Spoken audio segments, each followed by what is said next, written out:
Hey, Callan here, and welcome back to Front Mission 3. Last episode, we got a little roughed up by the Changli army. We went to check up on our Charlie group that we hadn't heard from in a while. And apparently they're somewhere else, but they're doing more or less okay. Just got pursued by the enemy and whatnot, so we're on our way to Taipei next. Pretty much just as scheduled, I guess. But before that, I actually want to hop on the network. I hadn't really shown much of the network yet in this playthrough, and I wanted to actually hop on here to download a couple things. Of course, by download I mean in-game, it's not like DLC or anything. But let me see, Japan Corporation, I believe.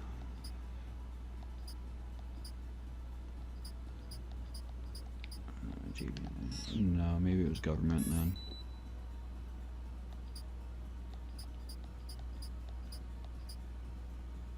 Ministry of Foreign Affairs, NTJ, Japanese Police. Alright, well I know NTJ has some stuff for us. There's actually 2 maps you can download for,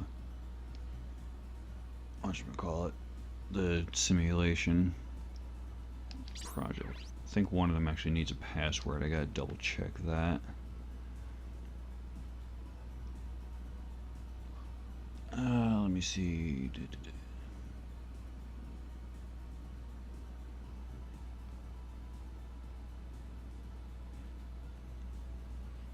Alright, yeah, I got that. Yeah, one of them should be free. I think it's the Shinogashima Bridge level that we did, where the place that we met up with Dennis and took off on the plane from. So I think that's what... Actually, no, this one right here I think should be the Fukushima level. Which this is probably the one that you need the password for, I think.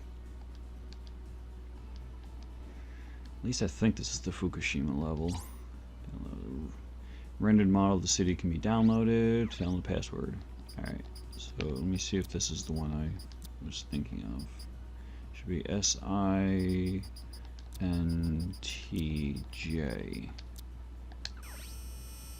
Alright, got it. Yeah, I forget exactly where you get that password. There's a lot of things on the network that you need passwords for. And sometimes you can just get them through like your emails.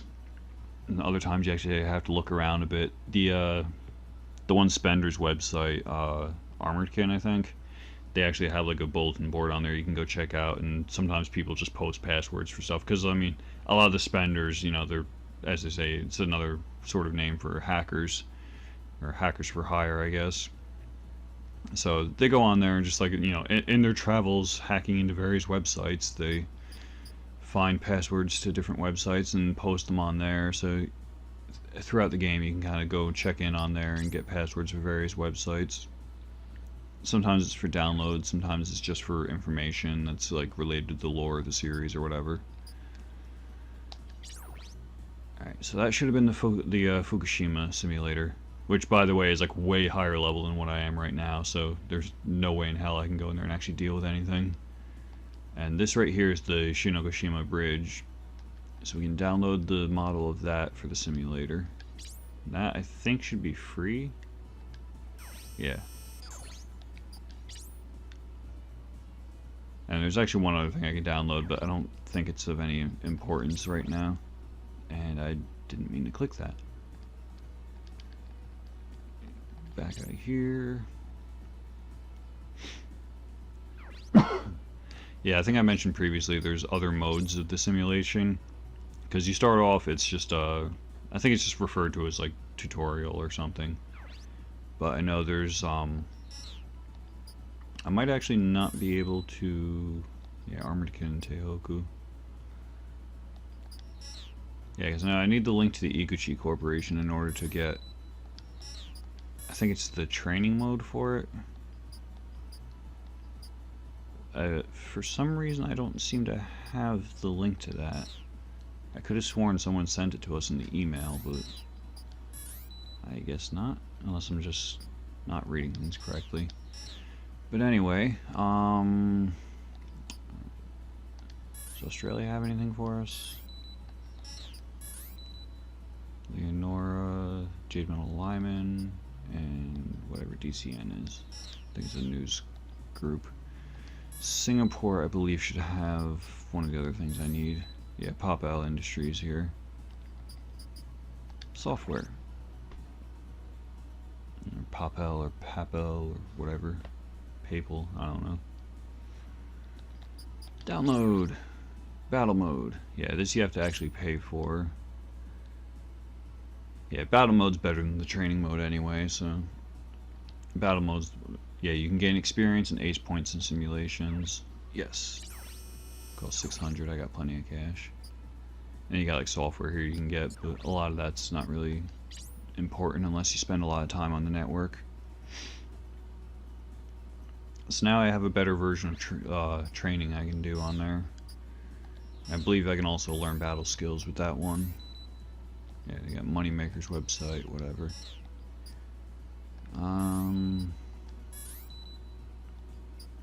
The U.S. Navy, FAI. That's all we got for the USN at the moment. And Centipede, yeah, that's for Wulong. That's the link that we just got in the email last episode. So yeah, I believe that's everything we got to do right now. I think rather than progressing the story, maybe I'll actually just show you a simulation battle for this. So we got the tutorial, I believe, is actually just the tutorial from the beginning of the game. So you want to do Battle Simulator. Yeah, Test is the original one. I forget what the restrictions are on Test. I think, like, I believe Test, you don't get anything from it. It's literally just to try out, like, different Vonzer parts and stuff. Like, if you want to test out new weapons or whatever.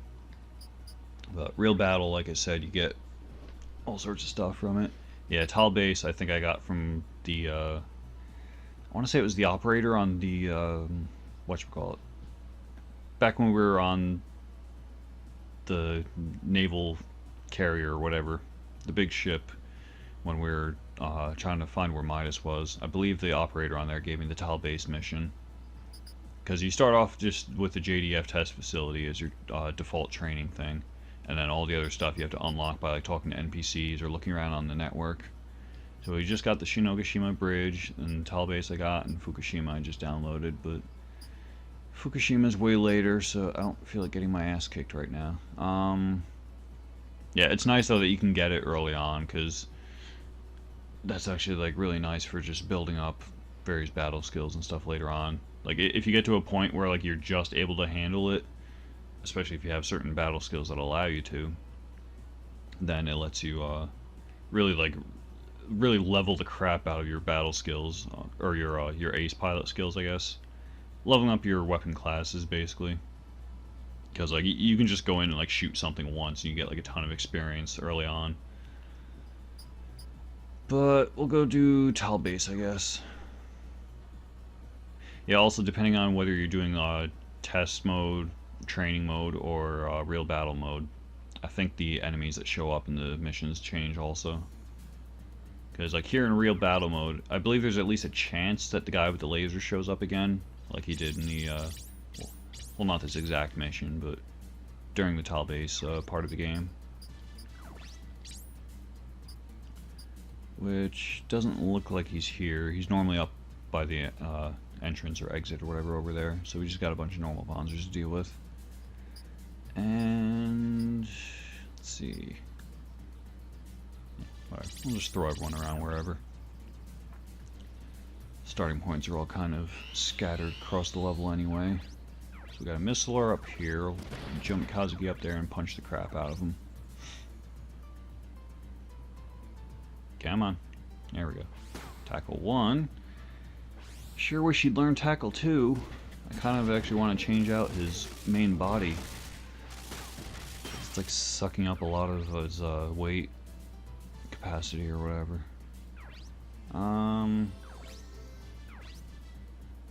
It's a melee guy, Missiler. Let's go over here. I think I'm still trying to learn Eject Punch on her, so that could be handy if I can get that. We got Ryogo over here. Let's go shoot the crap out of him.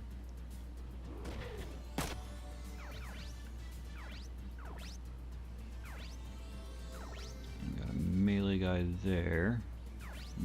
2 missilers here. Oh, there's a lot of missilers here. There's like 2 melee guys. Everyone else uses missiles. That could potentially be problematic, but it's just a training thing anyway, so it's not like it's a big deal if I lose.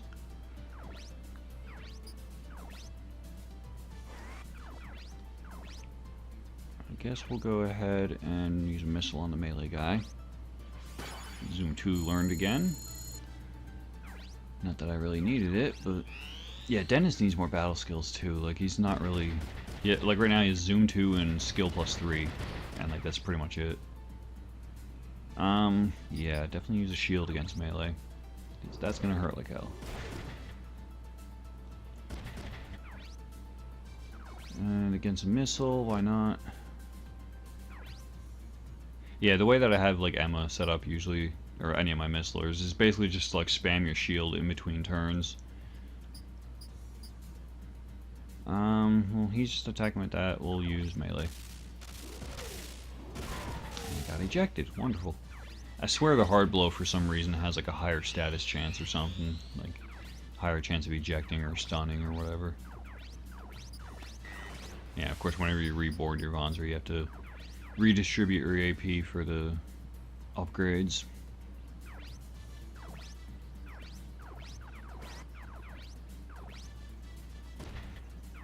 Ejected. She didn't learn eject punch, but she did still eject him.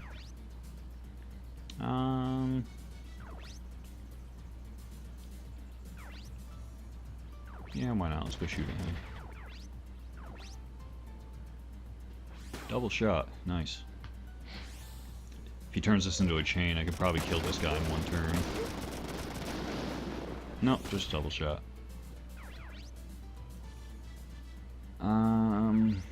Melee guy there. Back off a little more.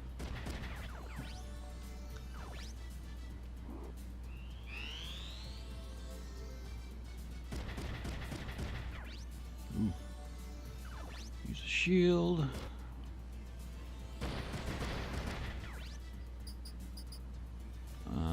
Yeah, shield.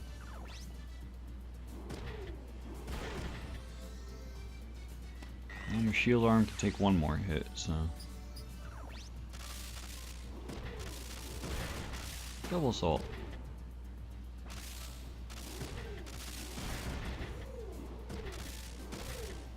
That's another thing that's really nice with double assault, is like, because I mean melee attacks will usually, like depending on how good your melee is, it'll usually just cripple whatever it hits, but if it's not enough to destroy it, then your melee attack will hit and get it like really weak, and then you do the follow-up with your burst type weapon or whatever the other range weapon is, and you can pretty much just finish that off that part.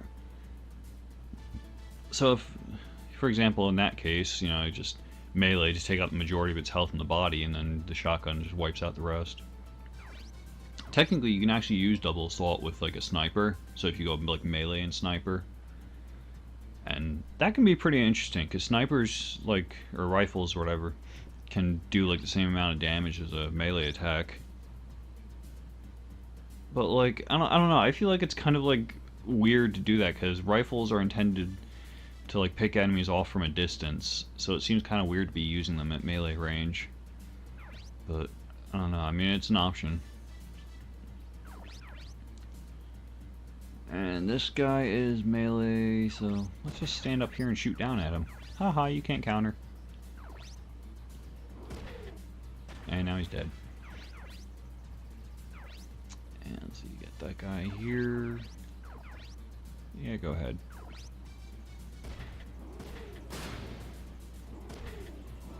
Ejected, again, from a hard blow. We'll go up here and yes, get one tile away from this guy so he can't counter.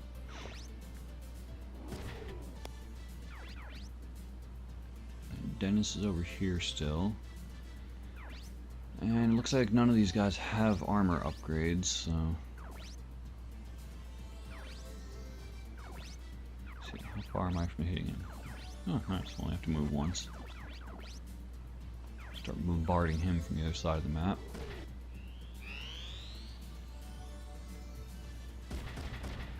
Ooh, gonna try meleeing Emma, huh? Nice. Yeah, usually if you want to try to like melee individual pilots like that, or even just like snipers or whatever,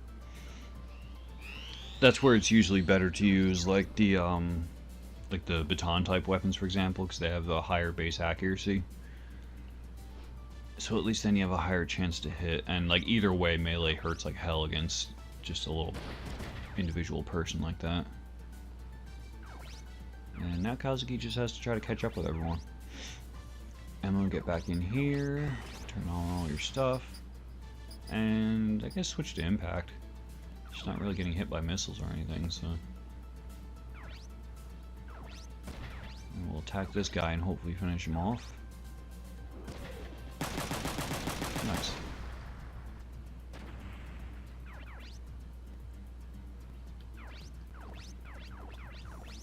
If I move 3 more spaces, I'll be able to hit the melee guy all the way down here.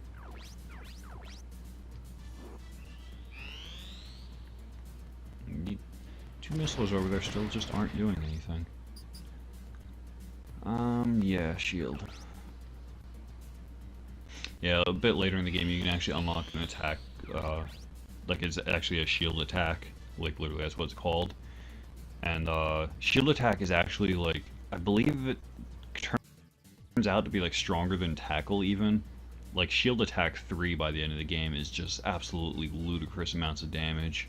Like it doesn't have that great of an activation rate, but it is crazy.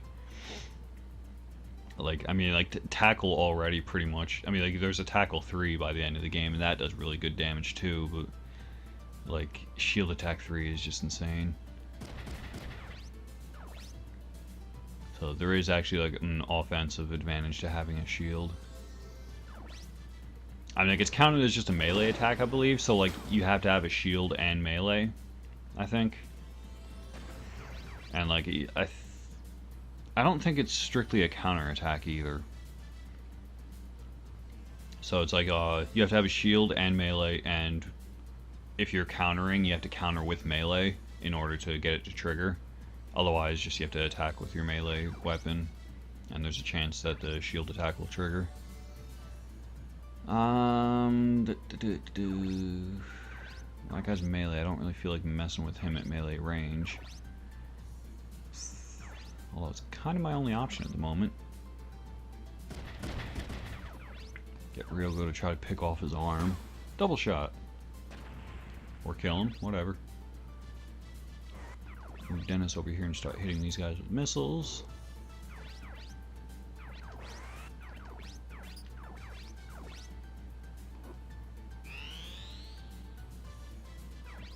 Ah, now they start attacking.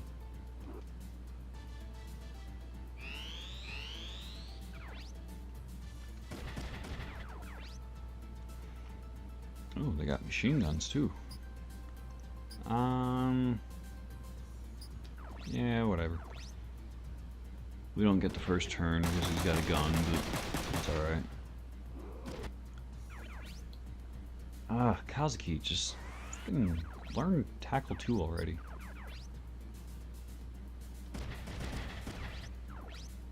Yeah, it's the kind of game that, if you're really intent on learning like certain battle skills, you're gonna have to do more than just go through the story. Like you're gonna have to do some training.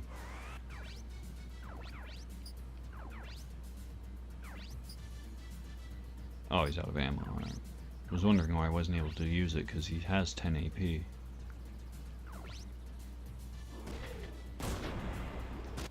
Also, wouldn't mind if Emma or Dennis would learn Arm Smash sometime, but Arm Smash is a perfect example of what I was just talking about. Like, you're probably gonna have to do some training to unlock any of the Smash skills. Because, I mean, there's also a leg smash, and way later in the game there's also, well, there's a random smash, and then there's also a body smash. But I think body smash, you have to actually get the secret Shunyo Vonzer from, you get it from, like, the network, but yeah, I'm fairly certain you have to get that in order to get Body Smash.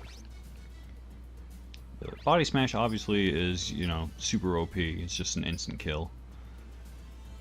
Um, well, I'm trying to learn tackle, so I guess I'll get up and melee him. Come on, tackle 2.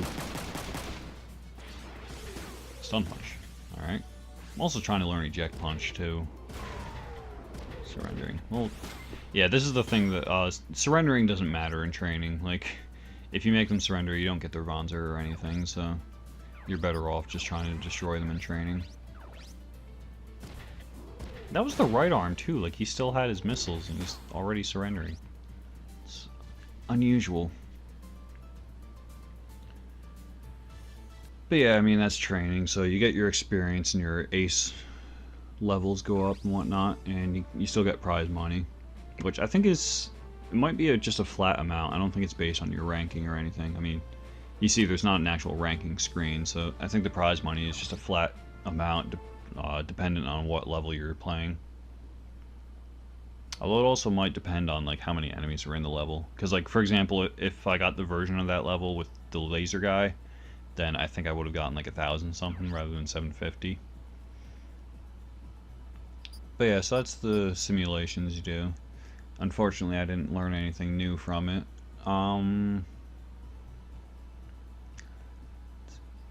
At about 20 minutes already. I feel bad about not making any story progress, but if I try to do that now, it'll be way too long of an episode. So I just wanted to show off some of the stuff of what the network is and what it can do for you. So I'll wrap things up here with the last of the Vonzer trivia for the time being. So we'll start off with these ones I can actually show because they're actually the Vonzers that Yun and or Moneymaker, Yun, whatever you want to call her, and Jose have. So we'll start with Yun's, which is the Pravpaw 2, which is generally referred to as just the Prav. But this is another one that just I have no idea what the significance in the name is. I mean, like, maybe it has something to do with like provision or provisional. It is generally considered like a like an assault type, so like maybe just it's intended to be like some sort of backup unit. I don't know. But it's only in Front Mission 3. It has overall like average stats, which is one of the reasons why it's considered like an assault type.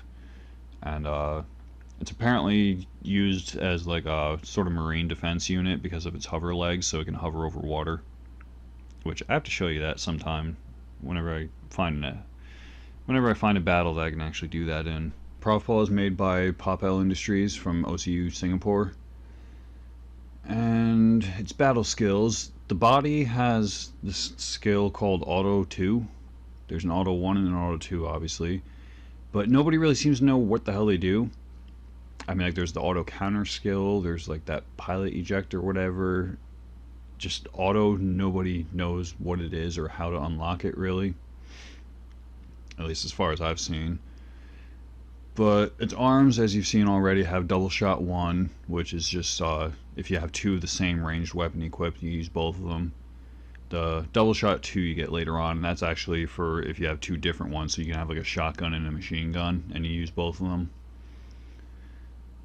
And then the legs have Guard B, which I think I mentioned previously. You use your arms to prevent damage to the body, so just your arms take the damage instead. And then, yeah, that's it for the Pravpaw, so we'll move on to the Parapaw, which Jose has. And once again, I couldn't really find anything for the name of it. I mean, other than just like Pare spelled P-A-R-E being used as like as a verb for like shedding or removing something, like they have like paring knives you can use for like you know, taking skins off of things and whatnot.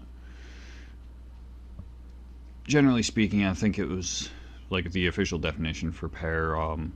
It specifically refers to like shedding of skin or something. Or like removing of limbs. Like I think you can technically use pare for like let's say you're into like wood cutting and you got like a stick or whatever, you want to cut off all the knobs left from the twigs and branches and stuff. I think that would technically be a correct use of pare. So like yeah, just taking off whatever, like outer parts, whether it's like skin or extremities or whatever.